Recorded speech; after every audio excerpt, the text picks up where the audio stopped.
Welcome to this explainer. Today, we're diving into something truly fascinating.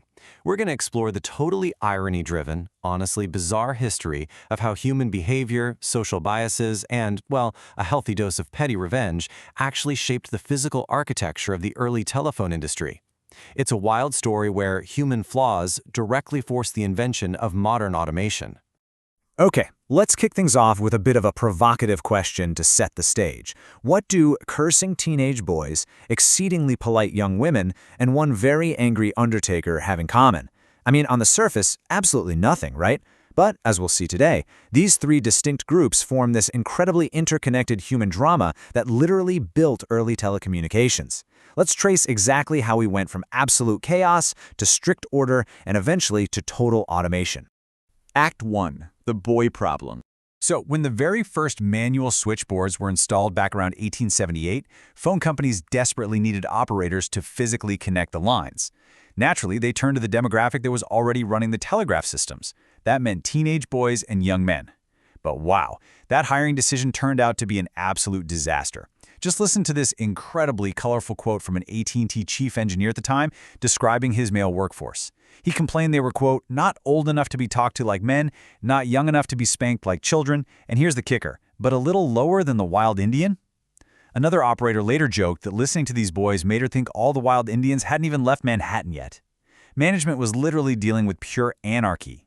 Seriously, these boys were a total business nightmare. Remember, telephone companies were trying to sell this highly expensive, elite service to wealthy businessmen, but the boys were treating the exchange like a schoolyard playground. I mean, they were literally wrestling on the floor instead of answering incoming calls. They played practical jokes on paying subscribers, and worst of all, when those subscribers inevitably got frustrated or rude, the boys didn't exactly turn the other cheek. Nope, they matched them insult for insult and curse for curse. They were noisy, totally impatient, and practically impossible to manage. Act 2. The Hello Girl Solution. To save their absolutely tanking reputation, management realized they desperately needed to improve customer service and discipline. So the whole industry pulled off this massive pivot. They just stopped hiring boys and started hiring women instead. You had the male operators on one hand, wrestling, cursing, super impatient and rebellious. And on the other hand, you had the completely new desired traits for the workforce. Managers leaned heavily into Victorian-era patriarchal ideals. They sought out women because they assumed, based on the biases of the time, that women would be naturally submissive, exceptionally patient, and possess a pleasant, cultured voice. Essentially, they wanted the exact opposite of the boys. They wanted operators who could provide a soothing, polite labor of love to calm down all those irritated businessmen. And this shift happened incredibly fast. By the time the first multiple switchboard was installed up in Montreal in April 1886, the operating labor force in big city exchanges had been transformed almost entirely into a female job ghetto. Men were practically barred from daytime operating work completely. And the industry didn't hide this. They actively marketed the shift, leaning super hard into this new image of the hello girl to reassure their wealthy customers that calls would finally be handled with the utmost civility. But actually becoming a hello girl? Not easy at all. Telephone companies didn't just want any women. They had these incredibly strict, highly specific physical and social requirements. First off, applicants literally had to be tall enough to physically reach the top wires on those massive switchboards. They also had to prove they had perfect hearing and perfect eyesight, which meant they couldn't even wear eyeglasses. On top of that, they couldn't have a consumptive cough, and in a lot of cases, they were absolutely required to be single, unmarried women. And to guarantee this level of so-called respectability, prospective operators had to pass an extreme vetting process. You couldn't just walk in and drop off a resume. No way. You needed a letter from a physician just to prove your health, plus a formal letter of recommendation from a property owner or a clergyman just to vouch for your irreproachable moral character. The companies were quite literally engineering this highly controlled, deeply respectable workforce from the ground up. But here's where there was a bit of a catch. Operating wasn't just talking nicely. It was highly technical work. Those early switchboards required constant minor electrical repairs. At first, the male managers basically assumed women were totally incapable of doing this, so they kept a few lingering boy employees around specifically for the technical stuff. Well, the boys were pretty resentful of the women taking their jobs, so they'd play these cruel little electrical tricks on them with the wires.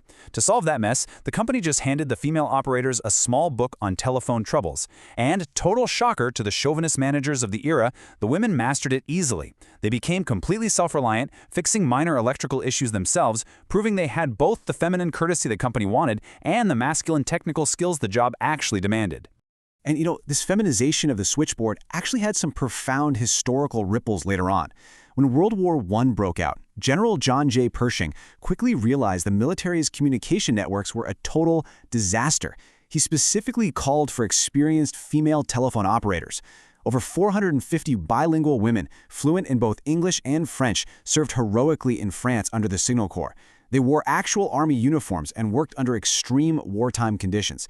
But shockingly, when they returned home, the government classified them merely as civilian contractors. They were unjustly denied honorable discharges and veteran status until 1977, after fighting for decades. Act 3. The Undertaker's Revenge. Okay, so we've seen how boys were replaced by women just to appease wealthy customers. But what happens when the human element of a female operator becomes the actual problem? Well, in Kansas City during the late 19th century, an undertaker named Almon Brown Strowger ran into a very serious issue. He was one of only 2 undertakers in this really booming city, but suddenly his business was just dying.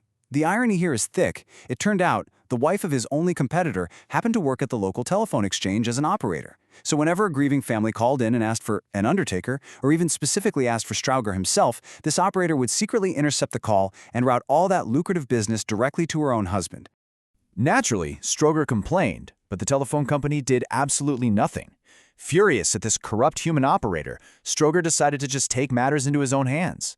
In 1888, he sat right at his desk and cobbled together a round collar box and some straight pins. And from that, he invented the electromechanical stepping switch, which he patented in 1891.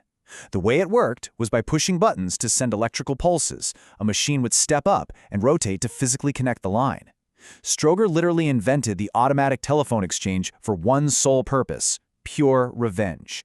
He wanted to bypass the human operator entirely. And honestly, this brings us to what might be one of the greatest marketing slogans in all of technological history. When Strowger's automated system made its commercial debut, he bragged to everyone that his exchanges were, quote, girlless, cussless, out-of-orderless, and weightless. Notice how brilliantly that encapsulates our entire journey today? Cussless is a direct, hilarious reference to the original nightmare of those unruly teenage boys, while girlless perfectly targets the very hello girl solution the industry had built to fix the boys in the first place. Strowger's invention promised to eradicate the human element and all its biases and flaws completely. Obsolescence and legacy. So Strowger's revenge-driven invention sparked a massive technological shift. It put the human operator on this slow, inevitable path to total obsolescence. Just to see how crazy fast this timeline moved, in 1878, we have the totally chaotic era of the boy operators. By the 1880s, we get that massive shift to the polite, tightly controlled female hello girls, but then right on their heels in 1891, Strowger's patents his automated switch. Now, manual operators did persist for decades. Their numbers actually peaked around 1930, but the writing was definitely on the wall. By the 1960s, with the advent of traffic service position technology, callers were just dialing direct. Operators went from physically plugging in heavy cords to simply pushing a button for the very rare calls that didn't go through automatically. The physical switchboard was completely dead. So, what does this all mean for us today? Well, the architecture of the telephone system wasn't just driven by some noble pursuit of pure scientific progress. It was deeply, fundamentally driven by boys behaving badly, managers enforcing super strict gender roles, and an undertaker's petty spite.